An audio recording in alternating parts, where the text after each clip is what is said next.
안녕하세요 여러분. 이제 제 7번째 과목 한국체육사 과목에 대해서 시작하도록 하겠습니다. 교재 395쪽 제1장 체육사의 의미부터 시작할게요. 이 부분은 양이 그렇게 많지 않아요. 그렇게 많지 않아서 그냥 짧게 끊어가지고 진행을 할게요. 첫 번째 챕터가 체육사의 연구 분야. 체육사란 무엇이냐? 체육사란 체육과 스포츠를 역사적인 방법으로 연구하는 학문이다. 체육과 스포츠를 역사적으로 연구하는 학문이다. 네, 그렇겠죠. 그래서 과거에 어떠한 역사적 사실이 있었는지를 확인해서 교훈을 얻는 거, 그 다음에 역사적 체육 사실을 확인해서 그러한 사실들이 정치, 경제, 문화 등에 어떠한 영향을 미쳤는지 주고받았는지를 확인하는 것. 이런 측면은 약간 체육, 스포츠 사회학과도 좀 관련이 돼 있겠죠. 체육사는 과거를 통해서 파악한 체육적 사실을 통해 과거를 통해서 현재의 체육 상태를 파악하는 것, 그런 의미도 있고, 체육 사상사는 어떤 철학, 사조 이런 거, 스포츠 문화사, 스포츠 종목사 등의 연구 내용을 포함하기도 해요. 연구 내용으로는 시간, 인간, 공간 등을 고려하고요. 어떤 이벤트 혹은 사건, 사고 이런 게 있어야겠죠. 체육사, 역사라고 하는 것을 역사라는 것도 어찌 보면은 이런 것 같아요. 시간이 이렇게 있고, 공간이에요. 공간이 이렇게 있죠. 한국, 미국, 영국, 유럽 이런 식으로 해갖고 이렇게 공간이 있어. 공간이 있다는 거는 같은 시간대에 있는, 시간을 정지했을 때 이런 개념이에요. 그리고 시간이 이렇게 흘러가는 거, 과거, 현재, 미래 이렇게 쭉 흘러가는 거죠. 이랬을 때 스포츠 교육학, 사회학, 심리학, 역학, 생리학 이런 것들은 다 같은 시간, 특정 시간을 중심으로 이렇게 보는 거예요. 그런데 이런 것들이 차곡차곡 과거부터 쭉 쌓여왔어요. 이렇게 시간을 축으로 쌓여진 거 우리가 역사라고 한다는 거죠. 체육사. 그러니까 말씀드리고 싶은 건 뭐냐면, 지금까지 우리가 6개의 과목을 다 다뤘잖아요. 물론 체육학에는 6개의 과목만 있는 건 아니에요. 더 많은 과목이 있죠. 체육학에는 그런 과목들이 결국은 그런 과목들을 시간을 축으로 해서 과거, 현재, 미래를 쭉 쌓아내면 그것이 체육사와 같을 거다라는 얘기죠. 결국 무슨 얘기냐면, 여러 학문들은 다 체육사와 관련이 있다 없다? 있다라는 말을 하고 싶은 거예요. 물론 체육학의 모든 학문들은 다 서로 연관이 있어요. 연관이 있는데, 예를 들어 스포츠 심리학과 스포츠 교육학은 어떤 측면에서 연관이 있냐면, 스포츠 교육학이라고 하는 거는 교수자가 학습자에게 어떤 내용, 스포츠를 가르치거나 배우는 거예요. 이게 교육학의 어떤 기본 구조예요. 여기서 스포츠 심리학과 스포츠 교육학의 관계는 뭐냐면, 스포츠 심리학은 여기 나와 있는 이 학습자 있잖아요. 학습자와 교수자. 특히 이 학습자에 초점이 더 있는데, 학습자가 이 스포츠를 배울 때 자신감이 있냐 없냐, 불안이 있냐 없냐, 목표를 어떻게 설정할 것이냐, 혹은 주변에 관중이 있냐 없냐에 따라서 어떤 반응을 보이느냐, 이렇게 연결되어 있단 말이에요. 그러니까 잘라서 말하기는 어렵지만, 스포츠 교육학의 학습자 영역과 관련된 부분과 스포츠 심리학의 어떤 그 내용은 상당히 많이 오버랩이 된다는 거죠. 학습자를 중심으로.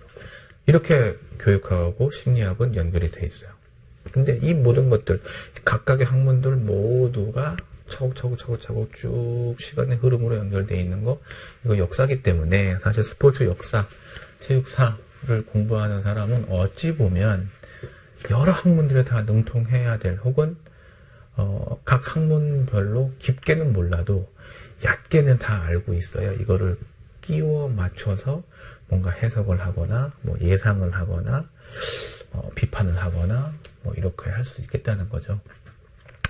일단 학문으로서 체육사라고 하는 학문은 이런 특징이 있다라는 말씀을 드리는 거고요. 근데 실제로 우리가 이제 스포츠 지도사 요 시험을 만날 때, 요 시험의 한 교과목으로서 체육사는 제가 지금까지 설명한 그 체육사의 어떤 그 의의, 의의와 가치를 담아내지 못하고 있는 것 같아서 좀 아쉬워요. 왜냐하면 이제 시험이다 보니까 점수를 여러분이 얻어야 되잖아요. 몇 점이죠? 40점. 최소 40점 이상, 그리고 평균 몇 점? 60점. 그걸 맞춰야 되니까 그 정도의 점수를 얻어야 하다 보니 문제를 위한 문제를 위한 체육사적 어떤 내용, 사실, 공부, 지식이 되는 게 좀 아쉽다. 그러나 뭐 그것도 그거고, 여러분 같은 경우는 뭐 체육사를 전공하거나 혹은 뭐 스포츠 과학 혹은 스포츠학, 체육학 이렇게 깊게 이렇게 발을 들여놓은 건 아니니 그냥 개괄적으로 체육사가 어떤 학문이구나 라는 것 정도. 그리고 더불어서 여러분이 초중 고등학교를 거치면서 우리가 국사 혹은 역사 이런 걸 배워오잖아요. 거기서 배웠던 내용과 지금 다루고 있는 내용들이 크게 다르지 않아요. 똑같다 보니까 그 수준을 벗어나지 않아. 그러다 보니까 뭐라 그럴까요? 어떻게 보면 굳이 이렇게 깊게 설명할 내용이 또 없기도 해요. 이미 다 여러분의 지금 현재는 기억을 못할 수 있어도 초중 고등학교 때는 다 배웠던 내용들이에요. 다른 과목과는 달리 그런 내용이니까 좀 쉽게 생각하고요. 물론 내용을 접근할 때 이해할 때 쉬운 거 하고 문제를 풀 때 점수를 많이 받는 거하고 좀 달라요. 예를 들어서 이런 거 있잖아요. 뭐 체육 사다 보니까 뭐 어떤 사건이 일어난 연도는 이렇게 묻는다 그러면 이 내용이 어렵진 않지만 연도를 일일이 다 외울 수는 없을 거잖아요. 그런 부분이기 때문에 득점하는 거하고는 또 다른 문제다. 그런 얘기를 했어요. 자, 두 번째, 체육사 연구의 대상과 영역에 대해 살펴보겠습니다. 연구 영역은 통사적, 세계사적인 연구 영역이다라고 나와 있는데, 통사라고 하는 것은 뭐냐면 통자가 통할 통자. 그래서 뭐 이렇게 세계사적이니까 큰 거.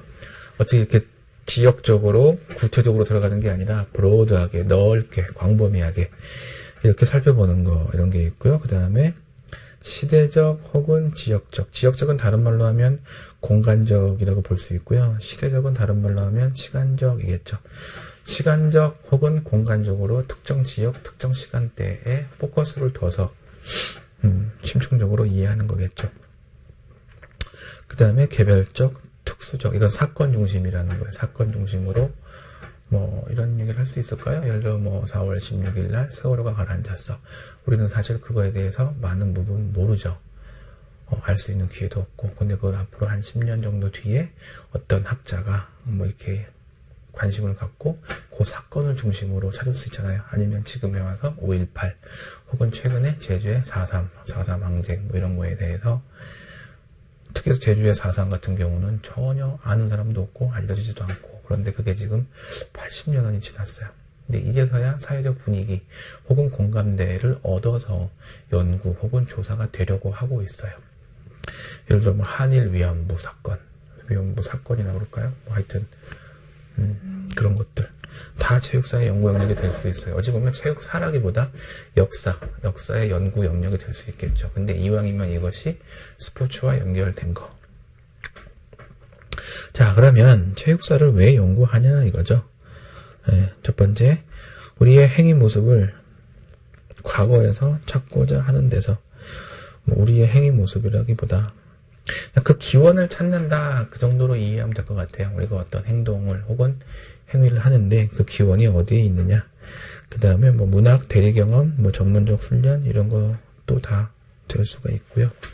가장 큰 거는 뭐라고 볼 수 있냐 하면은 이런 것 같아요. 역사의 특징이 뭐냐면 반복된다라는 거죠. 그러니까 과거에 어떤 사건을 통해서 전개된 여러 가지 양상, 이런 것은 결국 똑같이 반복이 되거든요. 근데 똑같다는 거는 뭐 흘러가는 패턴이나 이런 것들이 비슷하다라는 거지, 진짜 100% 뭐 보이는 게 똑같다 그런 뜻은 아니에요. 그래서 그런 과거의 어떤 교훈을 삼아서 어떤 뭐 실수 이런 것을 반복하지 않는다고 할까요? 그런 바람 때문에 개인적으로 역사를 공부하는 게 아닌가 하는 생각을 해야 돼요.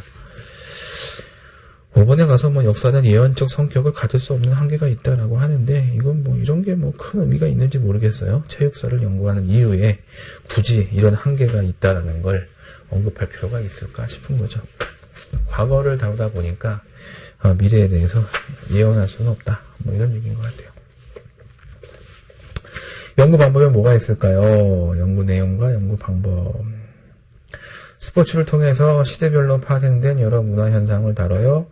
스포츠의 기원 또는 발달 과정을 다뤄요. 3번 스포츠 종목의 발생원 또는 조건을 다뤄요. 스포츠에 국한되어 있죠. 그 다음에 체육사의 연구 당구는 역사적인 문제에 대해서 선택을 하고요. 대상 자료에 대한 분류와 비판을 하고 해당 자료에 대한 상태와 사건을 설명하는 가설을 구성하고 새로운 사실을 발견하고 풀이 및 서술을 한다. 일반적으로 이런 단계를 거친다는 거고요. 중간에 한두 단계가 중간중간에 원하는 대로 얻을 수 없으면 빠질 수도 있어요. 자, 2장 바로 넘어갈게요. 선사시대, 삼국시대. 우리는 이 시대에 살지 않았죠. 선사시대라고 하는 것은 역사 이전의 시대. 역사는 뭔가 기록으로 남는 걸 얘기하는 거고 기록은 남지 않는 시대 이런 거겠죠. 그리고 삼국시대에 대해서 알아볼게요. 먼저 선사 및 부족국가 시대의 체육이에요. 선사시대 뭐 이런 거죠. 신석기, 구석기 시대 이런 걸 얘기하고 있는 거예요. 이때 과연 체육이라는 게 있었겠냐는 거죠. 이거를 지금 뭐 굳이 체육이라기보다 그냥 활동, 선사시대의 활동 뭐 이렇게 혹은 뭐 생활 이렇게 이해하는 게 맞을 것 같아요. 선사시대라고 해서 체육이 있었다라고 말할 수 없잖아요. 그 시대에 체육이 어디 있었어. 체육이란 말이 생긴 건 1900년대 초반 혹은 뭐 20, 30년 이 정도거든요.